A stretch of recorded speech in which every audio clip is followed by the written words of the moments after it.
Boa noite, irmãos. Graça e paz, né? Sempre é gostoso e ao mesmo tempo alegre para nós quando chega esse momento, né? O momento da exposição da palavra de Deus. Nós sabemos que a palavra ela fala aos nossos corações, né? De Gênesis, Apocalipse, toda a Escritura diz, lá a carta de Paulo a Timóteo, uma das cartas pastorais, né? Toda a Escritura é divinamente inspirada e proveitosa, né? Para educar-nos, para corrigir-nos, né? E habilitar-nos para que, como homens de Deus, né? Incluindo aí mulheres de Deus, jovens de Deus, né? Crianças de Deus, possamos, em toda boa obra, darmos testemunho da nossa fé, da nossa esperança. E nós gostaríamos de saber quantos estão orando pelos decididos da cruzada, porque foi uma cruzada que nós fizemos, né? Não devemos esquecer, irmãos decididos. Então, nós estamos deixando passar essa semana, vamos retomar talvez os contatos com a escola, o Vitor, né? Vamos voltar ao Vitor, é Vitor mesmo? Vamos retomar ao Vitor, tentar algum contato e ver se podemos iniciar ali um começo de um relacionamento, nesse começo, tentarmos uma amizade, né? E disponibilizar a igreja para a escola. Obrigado. Deus abençoe. A presença do esposo da irmã Isaura, né? Conosco, né? Seu Antônio conosco. Deus abençoe a sua vida, né? Também a decisão que ele fez, nós estamos orando. Irmão Daniel, irmã Penina, como é que ele está? Bem melhor. Está firme a decisão dele. Muito bem, né? A conhecida do irmão Luiz, Ivanilda, né? Estamos orando, né? Vamos retomar. Não podemos perder de vista essas decisões, né?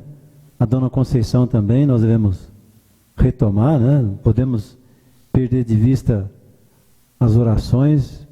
Irmãos, o inimigo ele trabalha na vida do decidido, você nem queira saber, né? Se trabalhou na minha vida, né? Vai trabalhar na vida de cada um desses decididos, né? E quando jovem, a decisão que fizemos, que isso, mais uma decisão que você toma, né? Larga isso para lá, deixa isso para lá, isso não vai dar lucro para ninguém, você não vai trazer benefício nenhum, mas é um bombardeio diário, né? E nós devemos estar intercedendo, porque é uma luta que não cessa. Nós devemos continuar lutando. A Bíblia diz, né? Que a nossa luta não é contra a carne, nem contra o sangue, mas contra os principados e potestades espirituais da maldade que residem nas regiões celestiais. Né? Há um exército, uma potestade, digamos assim, liderada pelo ardiloso inimigo, Satanás, nas regiões celestiais, a influenciar pensamentos, decisões, né, do homem. E ele tem trabalhado nesse sentido, né? Interessante que ele tem um ministério, né? Os irmãos sabiam? Ele tem um ministério a desenvolver. Porém, um ministério que é do mal. Então, toda articulação, toda a sua ardilosidade é contra as coisas de Deus. Uma decisão, um projeto de missões, um projeto de evangelização, uma visita, uma leitura bíblica, uma oração em prol de uma pessoa, ele está trabalhando para que isso não aconteça na vida das pessoas. Por quê? Ele quer arrebanhar um número maior de pessoas para si, né? Ele trabalha nesse sentido. Trabalha se organizando com seus principados, né, e potestades para que ele possa atrair muitos seguidores, né? E para onde irão todos eles, né? Está lá no livro de Apocalipse, capítulo 20, versículo 15, né? Os que não foram achados, inscritos, né, no livro da vida. Para onde eles foram, né? Muito triste. A sentença final. E ele faz isso com toda a sua ardilosidade, a sua potencialidade, né? O poder dele é limitado, mas ele trabalha esse limite para afastar os filhos de Deus do trono da graça de Deus. E nesta noite nós vamos trabalhar um tema, irmãos, que é sobre as palavras do Senhor Jesus e os seus ensinos do verdadeiro discípulo. Nosso tema é: o verdadeiro discípulo procura obedecer o ensino do seu mestre. Evidente, nós vamos trabalhar as atitudes. Ele procura ouvir os ensinos do mestre, ele procura seguir o exemplo do mestre, ele procura aguardar a volta do mestre.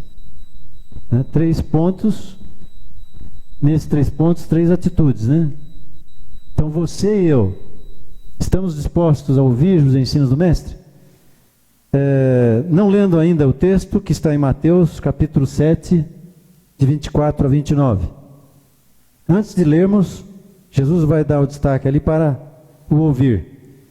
Mas o salmista, no Salmo 94, ele diz o seguinte: que aquele que fez o ouvido, né, não ouvirá, e o que formou o olho não verá.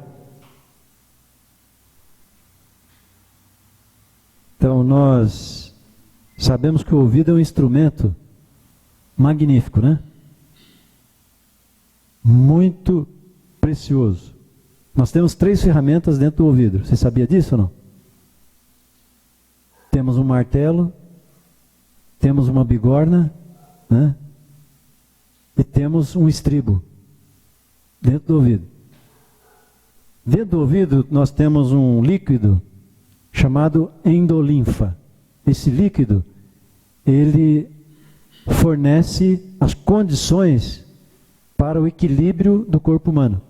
Então todo o seu equilíbrio é baseado neste líquido mantido no nosso canal auditivo, e Deus sustenta esse líquido, né, o tempo todo da sua vida. Depois de uma certa idade, eventualmente, talvez, não sei se hereditário sim ou não, mas aí podemos ser acometidos pelo labirintite, né? Que eventualmente poderá ser uma deficiência na quantidade desse líquido. Então a pessoa pode ter problemas com tontura, perde o equilíbrio, pode vir a queda, né? Mas esse mecanismo do ouvido é algo assim tão maravilhoso, né, que ele tem uma função tão rápida, mais rápida que um computador de última geração. Porque você aciona, teu cérebro identifica o som em milésimo de segundo, né? Nós tínhamos alguns desafios no seminário. Nós tínhamos um professor muito exigente nessa parte. Ele dizia o seguinte, né, pode ser o melhor computador do mundo, né, não tem a velocidade da conexão do ouvido com o cérebro. O ouvido imediatamente emite som, frações de segundos, né? E o cérebro identifica e você reproduz o que você ouviu. Você pode dizer assim: eu ouvi som tal, né? Isso é... Mas essa é a arte de Deus, né?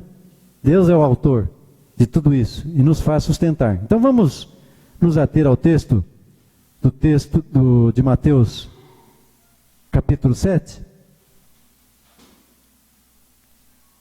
Jesus ele conclui o sermão da montanha neste capítulo, versículos 27 a 29. Nós temos aí. Vamos procurar ler esse texto, todos?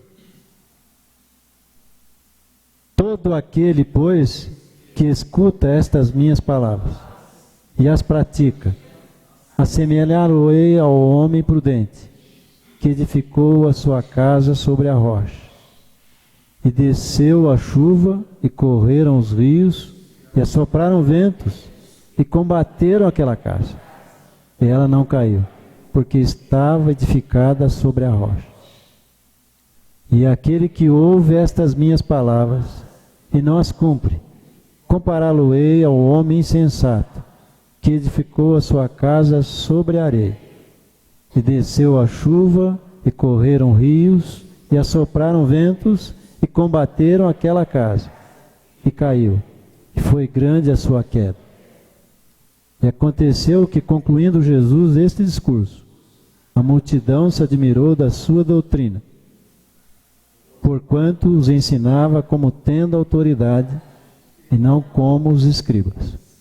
Deus abençoe a sua palavra, que nós possamos entender aí o caminho e as atitudes do verdadeiro discípulo do Senhor. Vamos baixar as nossas frontes e orar ao Senhor? Pai, nós estamos aqui diante da Tua presença, Senhor. É um privilégio nós termos a Tua palavra lida neste momento, que tem uma incumbência única, Pai, de nos fazer nesta noite conhecedores e aqueles que irão se aproximar mais do Senhor através da Sua palavra. Nós vamos ouvi-la e ao ouvi-la nós queremos entendê-la, Senhor. Ao entendê-la nós queremos ter o desafio e atitude de praticá-la para o Teu louvor e para a Tua glória. Que nós possamos ser praticantes da Tua palavra. Que as pessoas ao nosso redor, vizinhos, amigos, parentes, possam entender que nós temos, de fato, uma mudança. Mudança de sermos filhos Teus, obedientes à Tua palavra, praticantes da mesma, a que possamos transmitir o aroma, Senhor, o perfume de Cristo, àqueles que ainda não Te conhecem, como Senhor e Salvador de suas vidas. Que possamos sentir o desejo de sermos realmente verdadeiros perfumes do Senhor Jesus Cristo. Que nós possamos, Pai, nesse tempo, estar escondido atrás da Tua cruz. Que a Tua palavra tenha o acesso primeiro em nossas vidas. E que o Senhor seja, nesta noite, o nosso intérprete, aquele que irá nos dar a informação correta para que a Tua igreja, o corpo vivo do Senhor aqui, possa ouvir, entender, compreender e sair daqui edificado na Tua palavra.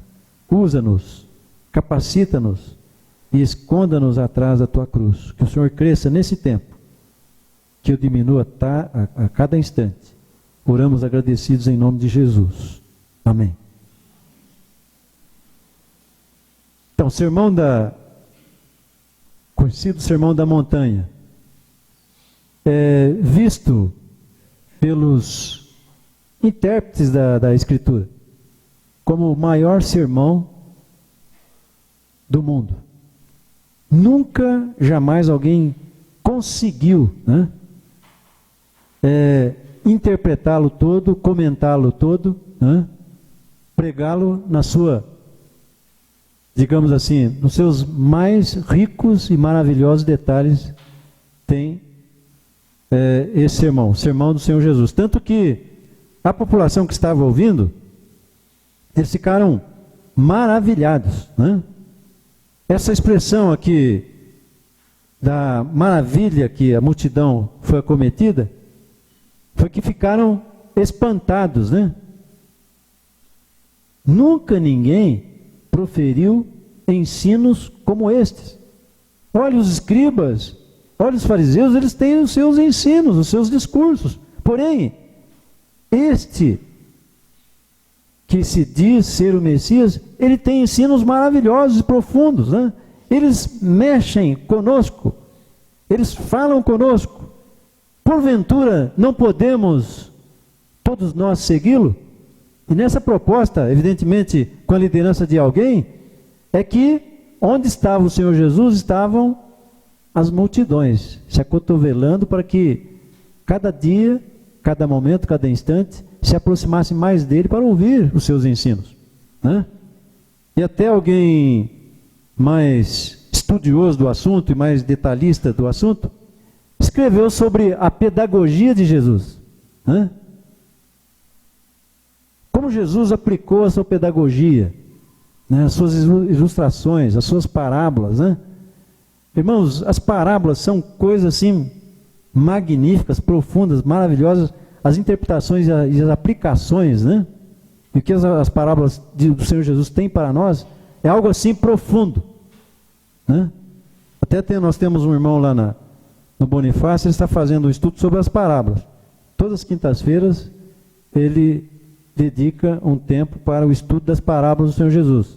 Também podemos um dia, né? Ou estarmos aqui trazendo estudos, ou, por que não, mensagens a respeito das parábolas do Senhor Jesus. Mas tudo isso, nós podemos entender que são os seus ensinos, nós estamos, como discípulos, prontos para obedecer os seus ensinos, ouvi-los, né? Porque há muitos ensinos aqui neste texto, né? Em primeiro lugar, na primeira atitude, é procurar ouvir os ensinos do Mestre. Esse procurar ouvir, ou estar pronto para ouvir, né? Todo homem, a Bíblia diz, né? Esteja sempre pronto para ouvir, tardio para falar, né? Alguém fez um destaque: se temos 2 ouvidos, é que devemos ouvir mais, né? E uma só boca para falar menos, né? Se temos uma boca, devemos falar menos, 2 ouvidos, ouvir mais, né? Mas ouvir é privilégio. Nós temos que achar tempo para ouvir. E nem todos estão dispostos para achar tempo para ouvir. Normalmente procuramos ouvir as coisas agradáveis, né? Que nos agradam. Para o discípulo, mesmo que não sejam coisas agradáveis, né? Coisas que eventualmente falará ao seu coração, no sentido de corrigi-lo, né? No sentido de edificá-lo, é prazeroso para o discípulo desfrutar isso, participar disso. Então, ouvir com atenção. Ele sabe que é importante ouvir. Então ele destaca tempo ou leva tempo nisto. Gasta tempo com isso, no ouvir. Achar tempo na vida, diante de muitas atividades, às vezes torna-se, no mundo moderno, difícil, né? A modernidade, entretanto, tem promovido para o homem o distanciamento do ouvir. O distanciamento do ouvir. As pessoas não estão ouvindo nem sequer o movimento dos automóveis ao atravessar uma rua. Estão presos à tecnologia, né? Então, o ouvir está cada dia mais se distanciando da nova ou da geração moderna. Seja no lar, o ouvir, às vezes não ocorre no lar. Às vezes o filho tem dificuldade de ouvir o pai, ou a mãe, ou os pais, né? E às vezes os pais também não encontram ou têm encontrado dificuldade de ouvir os filhos. O salmista, no Salmo 128, por exemplo, ele destaca o homem sentado na cabeceira da mesa, né, numa refeição, ali prazerosamente compartilhando, né, uma refeição com os filhos, com a família. E nesse tempo que ele gasta com a família, certamente ele conta algumas experiências, né? E os filhos juntados ali a ele, o pai e a mãe confraternizam de uma refeição muito agradável. Isso é edificante e traz para a família algo de bom, edificador, né? É uma satisfação quando as famílias se reúnem em torno da mesa para fazer uma refeição juntos. É tão agradável. Nós podemos, nesse tempo dos missionários aí, algumas famílias, né, tivemos a oportunidade de fazer isso. E foi muito gostoso, foi muito alegre e maravilhoso participar desses momentos. Durante o trabalho, em várias áreas, né, às vezes não ouvimos as instruções daquele que é o encarregado do setor, o gerente do setor, né? Quer ouvir o mestre, é necessário o discípulo encontrar tempo, desejo em ouvir, para que, ouvindo, ele passa a respeitar os ensinos e logo após o desejo de praticá-los. Após ouvir, ele precisa tomar a iniciativa da prática. O discípulo verdadeiro quer atender o seu mestre na prática. Vamos dar uma outra referência para isto? Veja João capítulo 10, versículo 27. Quando o próprio Senhor Jesus destaca este ponto. João capítulo 10, versículo 27.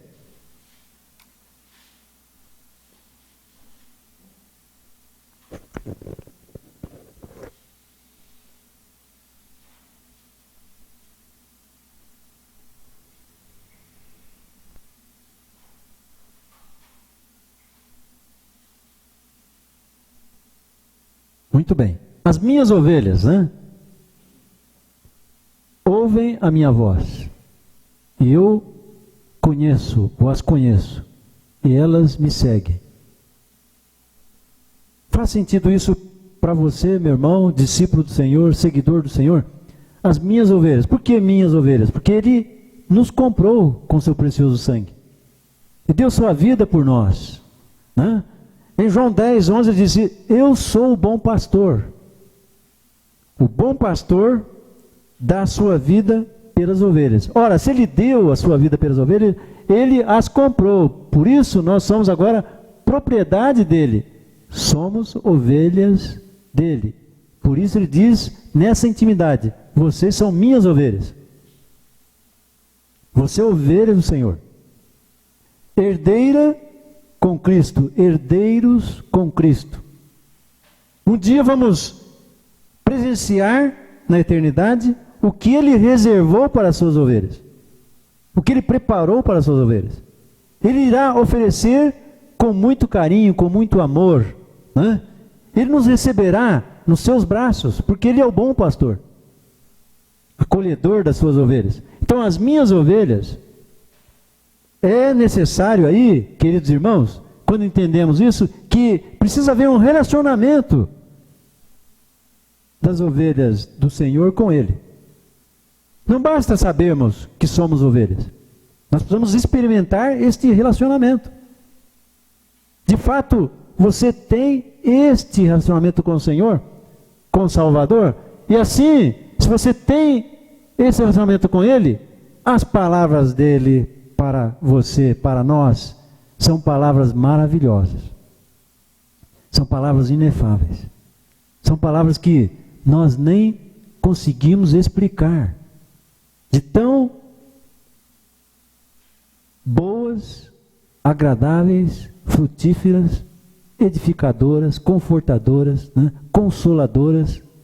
No momento difícil que a ovelha está passando de dor, né? O bom pastor, entretanto, tem uma palavra confortadora. Ele tem uma palavra para amenizar a dor da ovelha. Ele é um bom pastor. A figura do pastor é que ele traz na sua bolsa, né, o óleo, e ele vai ungir onde está a dor do corpo da ovelha. Ele então deita óleo ali, naquele local, e faz ali uma massagem. E essa massagem então, a ovelha novamente põe-se de pé, né, e sai caminhando tranquila, tranquila, porque o pastor fez ali os primeiros socorros na caminhada, na jornada, na estrada em que a ovelha está, né? Ela então é assistida por ele, por quê? Ela pertence a ele, ele tem todo o carinho especial para gastar tempo com a sua ovelha, ou suas ovelhas.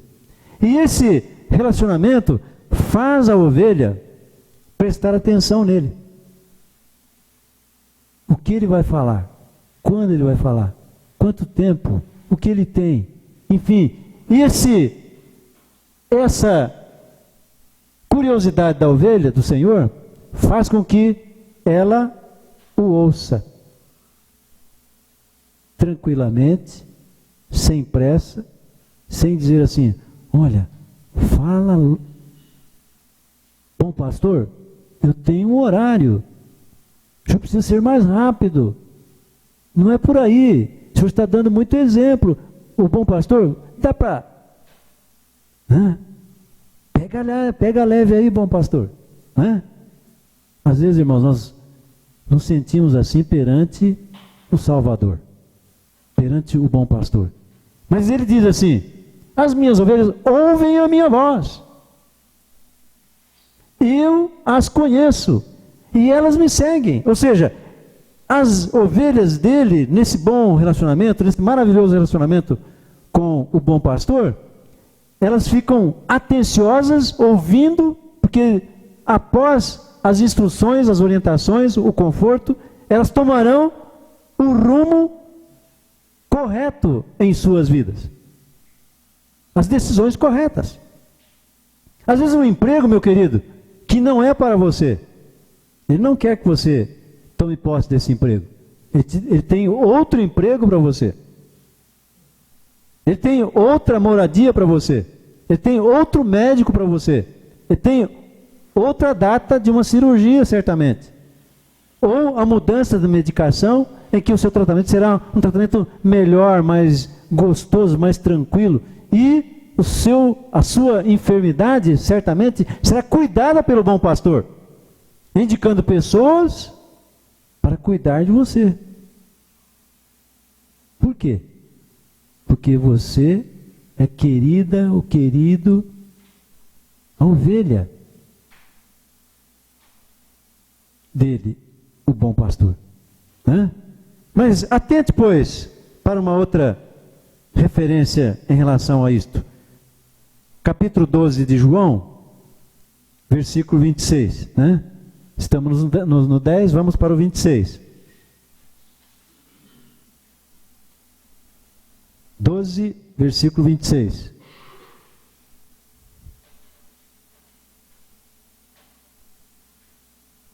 Pois bem, se alguém me serve, siga-me. Bem, no texto anterior, as ovelhas ouviram e, atentas, tomam um novo rumo este dado pelo seu bom pastor. Agora, esse rumo que elas tomaram passa a aparecer na vida, na vereda da ovelha, coisas para se fazer. Então precisa fazer alguma coisa. Então, se alguém me serve, siga-me. E onde eu estiver, ali estará também o meu servo. Agora não mais a ovelha, mas agora o servo. E se alguém me servir, o meu Pai honrará. Meu Pai honrará. Se alguém me servir, o meu Pai honrará. Olha, você estar debaixo da honra do Senhor é uma coisa. Você está debaixo da honra dos homens, do ímpio, é outra coisa. Entretanto, alguns escolhem ser honrados pelos ímpios. Alguns preferem ser honrados pelos ímpios, pelos homens pecadores deste século, desse tempo em que vivemos. E esquece-se de que receber a honra do Pai é muito melhor, é muito mais agradável, é muito mais gratificante, é muito mais saboroso, né? Porque o salmista mesmo diz: provai e vede que o Senhor é bom. Provai e vede que o Senhor é bom. Ele então providencia para nós o que é de bom, porque Ele tem o melhor para as suas ovelhas. Às vezes é necessário Ele utilizar a sua cirurgia para que a ovelha tenha uma saúde melhor. Ele pode, Ele tem poder para fazer isso em nossas vidas. Então, o bom pastor, ele cuida das suas ovelhas, desde que as suas ovelhas estejam prontas para ouvir a sua voz, e, ouvindo as instruções dele, passarão a servi-lo. E serão transformadas em servos, né? Servos, servas do Senhor, o bom pastor. Pense nisso, para irmos para a segunda atitude, que é o discípulo do Senhor procura seguir o exemplo do Mestre. Agora não mais como servo. Ele ficará atento no exemplo que o bom pastor tem. João 15, versículo 10, nós temos esta verdade.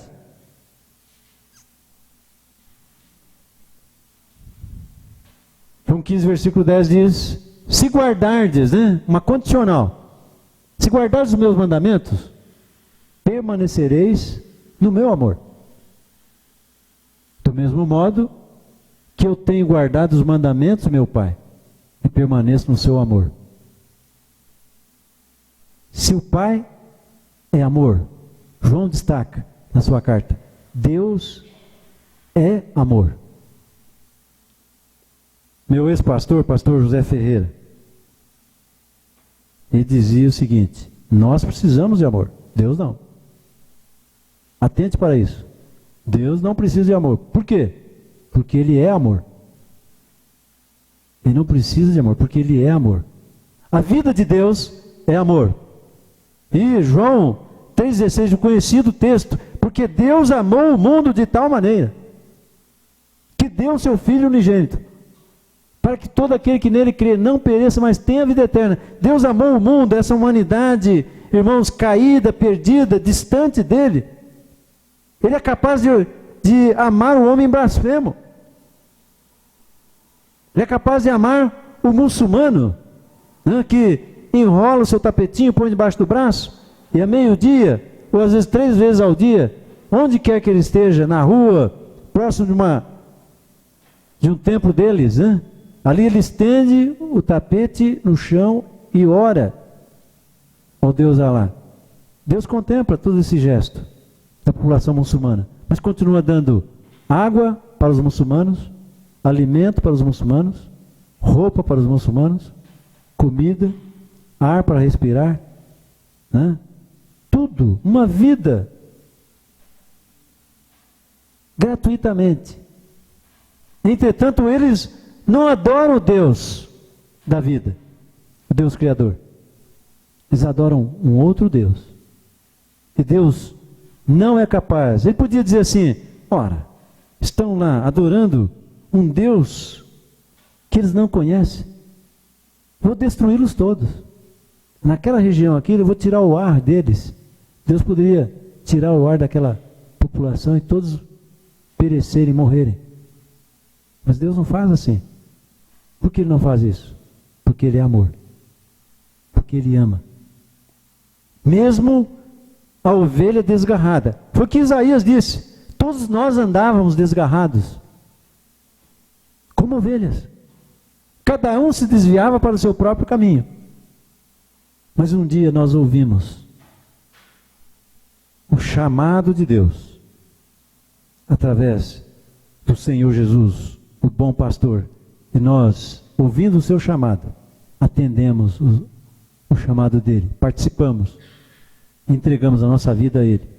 Então, João 10, 15, versículo 10, nós temos essa grande verdade. Se guardardes os meus mandamentos, é uma condicional, permanecereis no meu amor. Porque se não guardar, não tem como permanecer no amor de Deus, no amor de Cristo. Ele diz assim: assim como eu tenho guardado os mandamentos do meu Pai, e permaneço no seu amor. Então, dessa forma, nós vamos, irmãos, nos assemelhar ao Pai, que é amor, e ao Filho, que é amor. Se nós guardarmos os seus mandamentos. Então, o desafio para nós como discípulos é sermos guardadores dos mandamentos do Senhor. Para isso, nós devemos olhar para Ele. Desde a eternidade ele obedeceu ao Pai. Porque o sacrifício de Cristo, a entrega de Cristo, ela acontece na eternidade. Paulo disse assim, que antes mesmo o seu próprio Filho o poupou. Antes ele o entregou por nós. Antes, na eternidade. Ele já havia entregue seu Filho para vir a este mundo, para morrer, derramar, verter o seu sangue lá na cruz. Lá na eternidade já havia eles tido uma reunião. Nessa reunião ficou destacado que quem viria? O próprio Jesus se pôs pronto, se ofereceu para vir, né? Ele veio. Isso você consegue conhecer na oração do Mestre, conhecida oração sacerdotal de Cristo, de João 17, no versículo 5 ele diz assim: e agora, Pai, glorifica-me em tua presença com a glória que tinha contigo antes que o mundo existisse. E agora, Pai, glorifica-me com a tua glória, com a tua presença, com a glória que tinha contigo antes que o mundo existisse. E Pedro destaca que o sangue, de fato, fora conhecido com efeito antes da fundação do mundo. Então, antes da fundação do mundo, o Cordeiro de Deus já tinha sido oferecido por nós. E lá no livro de Apocalipse, João, na visão de Patmos, destaca que ele contemplou e viu um cordeiro como tinha sido morto. Já na presença de Deus, o cordeiro visto como morto. Visto como morto para resgatar, remir, salvar, comprar o homem. Por isso a visão de João no livro de Apocalipse. De onde vem esta grande multidão? Mas qual a origem? De onde eles estão vindo? Responde alguém dizendo: estes vieram de grande tribulação, ou da grande tribulação, lavaram as suas vestiduras e as branquearam no sangue do Cordeiro. Então nós vemos, irmãos, que desde a eternidade o Filho obedeceu ao Pai. Paulo destaca esse fato em Romanos capítulo 5, versículo 19. Vamos dar uma corridinha para lá? Capítulo 5 de Romanos, versículo 19. Ele disse que por intermédio da desobediência de um, que é visto como Adão, né? Muitos foram feitos pecadores. Por isso todos pecaram e destituídos estão da glória de Deus. Então, Romanos 5,19, porque como pela desobediência de um só homem, que é Adão, lá no Éden ele desobedeceu. O primeiro casal tomou o caminho, a direção da desobediência. Muitos foram feitos pecadores. Por isso todos pecaram e destituídos estão da glória de Deus. Assim agora, pela obediência de um apenas, que é o Cordeiro, muitos serão feitos justos. Em Romanos 5:1 diz: justificados, pois, mediante a fé, temos paz com Deus, por intermédio do nosso Senhor e Salvador Jesus Cristo. Mas Cristo, Ele obedeceu. Foi o Filho que obedeceu ao Pai, desde a eternidade. Pai, eu vou. Me dê esta missão. Esta missão é para mim. Eu estou pronto. Vou descer.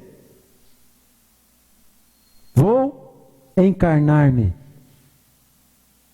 E vou para a cruz. Que nem o pastor Billy Graham destaca numa das suas mensagens. Ele diz o seguinte, que a missão de Cristo não era curar leprosos.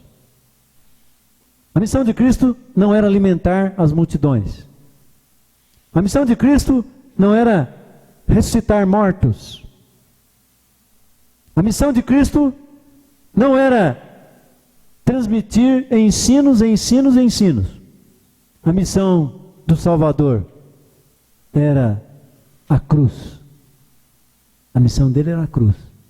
Porque se não houvesse a cruz, não haveria pecados perdoados, nem vidas compradas por ele, nem salvas por ele. O mundo estaria perdido. Foi o que Paulo destacou aos Coríntios. Ele morreu, ressuscitou. E Paulo diz assim: se Cristo não ressuscitou, em vão é a nossa fé, em vão é a nossa pregação. Entretanto, aqueles que partiram, crendo nele, pereceram, morreram, e não voltará mais. Porque se ele não ressuscitou, Paulo destaca, nós também não ressuscitaremos.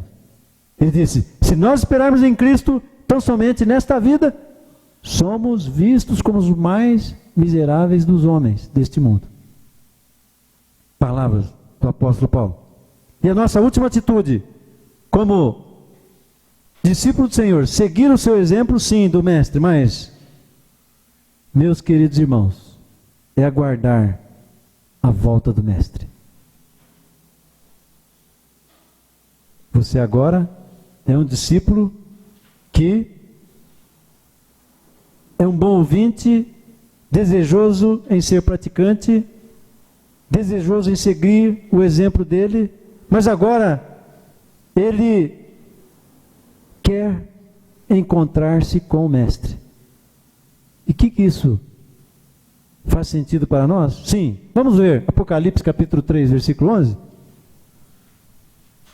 Aí nós temos então, meus queridos irmãos, a nossa última atitude do discípulo que está disposto a ouvir o seu Mestre.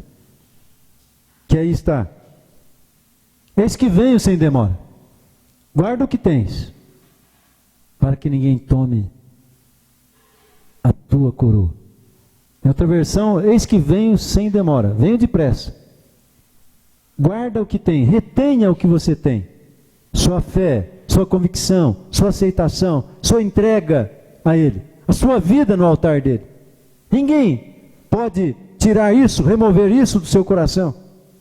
Satanás trabalha nesse sentido, mas ele é afastado de nós, porque o bom pastor, ele guarda os seus filhos diante das suas decisões.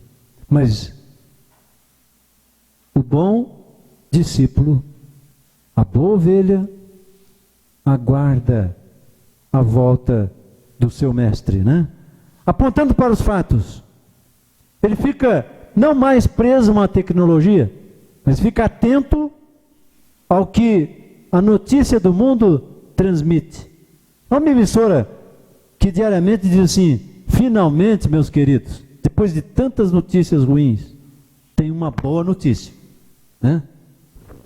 diz um dos chefes da redação daquela emissora. Ele diz: tem uma boa notícia.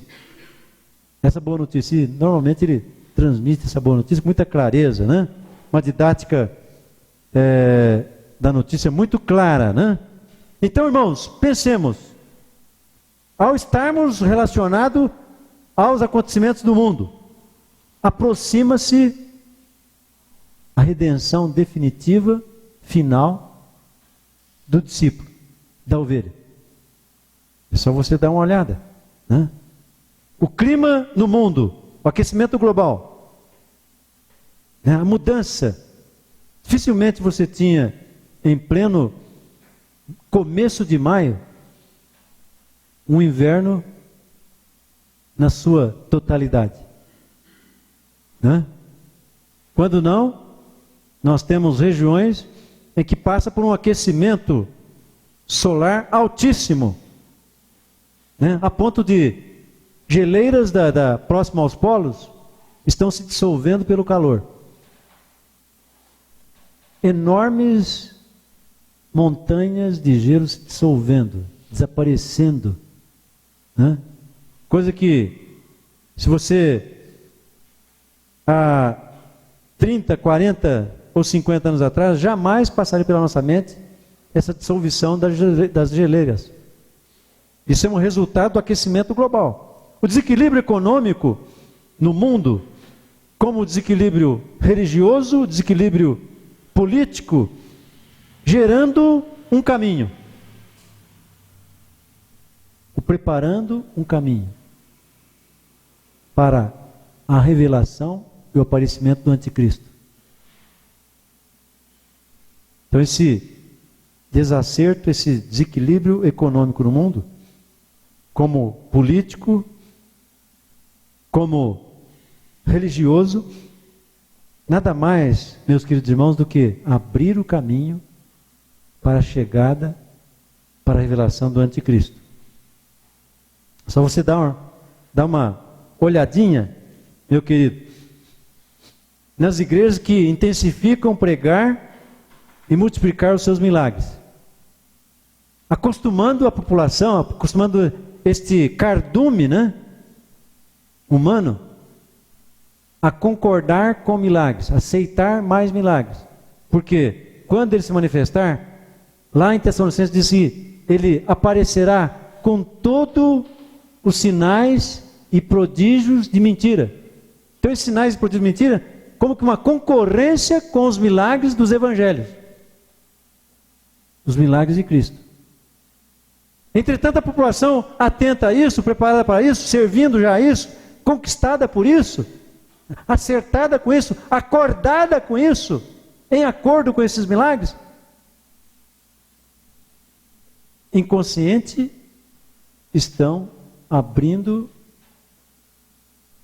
a oportunidade para a manifestação do anticristo. Ele se manifestará, segundo Paulo aos Tessalonicenses, na ocasião oportuna. Mas antes, entretanto, ele diz: é necessário que aconteça a apostasia. Então, a apostasia é o acotovelar, o correr, o se aglomerar em torno dos milagres. Porque ele fará todos os sinais e prodígios de mentira. Por isso, ele é o anticristo, colocando-se no lugar de Cristo, tentando fazer os milagres que os evangelhos nos relatam. As provas dos evangelhos. Eles estão aí nessa disputa em querer reproduzir os mesmos milagres dos evangelhos para concorrer com Cristo. Então esse comportamento desse cardume humano correndo para essas seitas nada mais é do que abrindo espaço para quando o anticristo se manifestar. E aí vem o desequilíbrio político e social, as catástrofes tantas, terremotos, tsunamis, furacões, tornados, maremotos, enfim, toda a sorte, o terrorismo em somatória, num percentual triplicando na população mundial. mostrando, irmãos, que o rei está para voltar. O rei está voltando. E as pessoas não estão atentas a isso. E Jesus chamou-nos a atenção no seu sermão profético, que nós, como ovelhas, não deveríamos ficar, digamos assim, desatentos, ou desligados, ou desconectados com essa realidade. Pois que os seus acontecimentos, dados por ele no sermão profético, de fato ia acontecer. Nós vemos aí todo esse aquecimento global, desequilíbrio econômico no mundo, desequilíbrio religioso, desequilíbrio político, né, social, as catástrofes, tantos terremotos e tsunamis, furacões, tornados, maremotos. Por se imaginar, né, a criminalidade crescendo de uma forma assustadora, né, no mundo.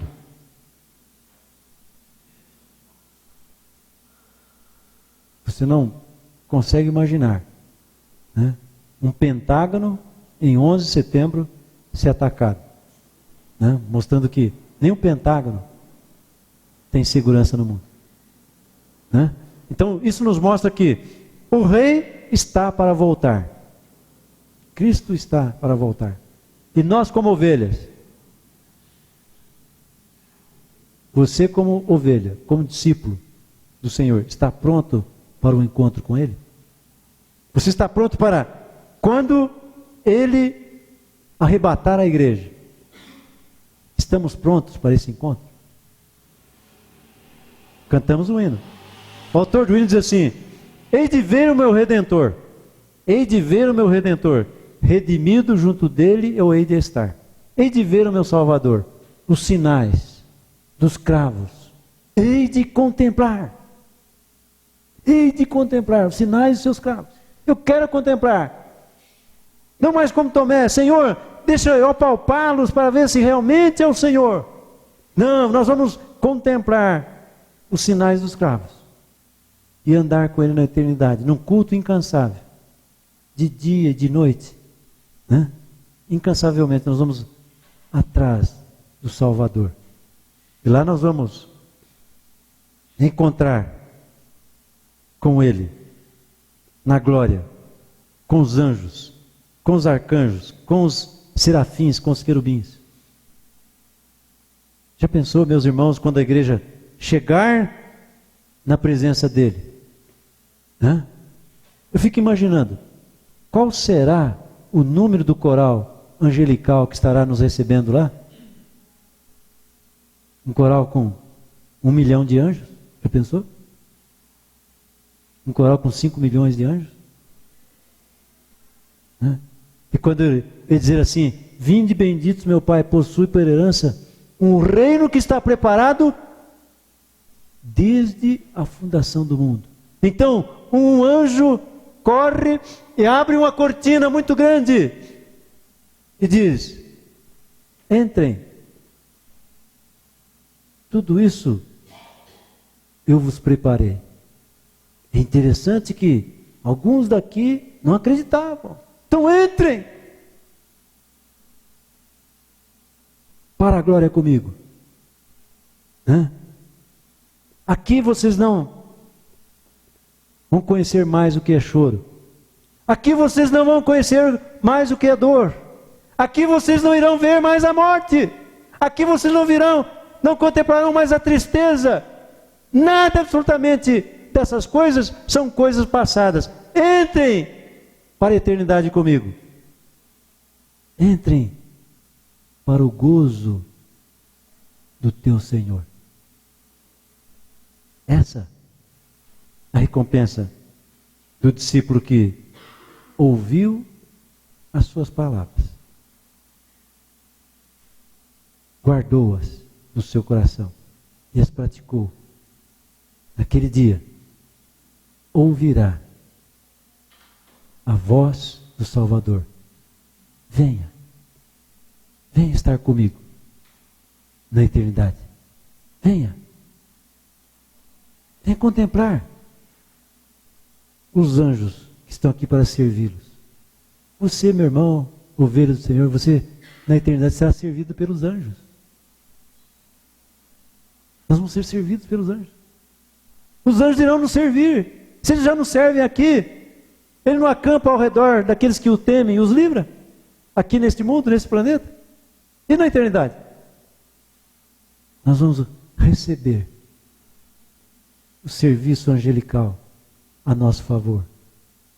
Você precisa, meu irmão, pensar nisso. Né? Do que adianta o homem granjear o mundo inteiro e perder a sua alma?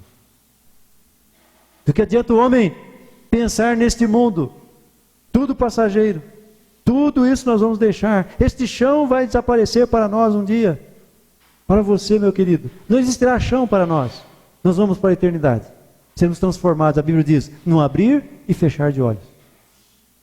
Ao soar a trombeta, nós vamos ser transformados, levados para a glória com Ele. Aí nós vamos, naquele culto celestial, participar, olhar um para o outro, né? E dizer assim, mas que coisa, mas a palavra dizia, mas a palavra nos revelava, e nós tínhamos lá os estudos, nós tínhamos os intérpretes, as pregações, e aquilo tudo, porventura não falava ao nosso coração? E ali nós já estamos no estado da eternidade, com o mundo, a população celestial, com os arcanjos, com os serafins, com os querubins, né? Com os anjos. Nós vamos presenciar tudo isso, meus queridos irmãos, e rever os nossos entes queridos, né? Cantamos o hino que com Ele lá estarão.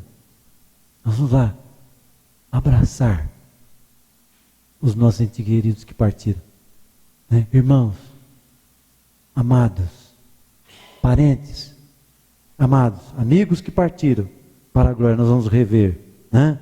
E Paulo disse, não precederemos os que dormem, na Tessalonicenses capítulo 4, da primeira epístola. Não precederemos os que dormem, porque Ele trará aqueles que dormem com Ele na sua volta, na sua vida. Pense nisso. Reflita isso. Seja um bom discípulo. Seja um seguidor discípulo. Seja um ouvinte discípulo. Bom praticando os seus ensinos, os seus mandamentos. Para a glória e honra do Senhor. Faça isso. Nós vamos cantar um dos nossos hinos, né? 176. A sugestão lá da irmã Rita é 176.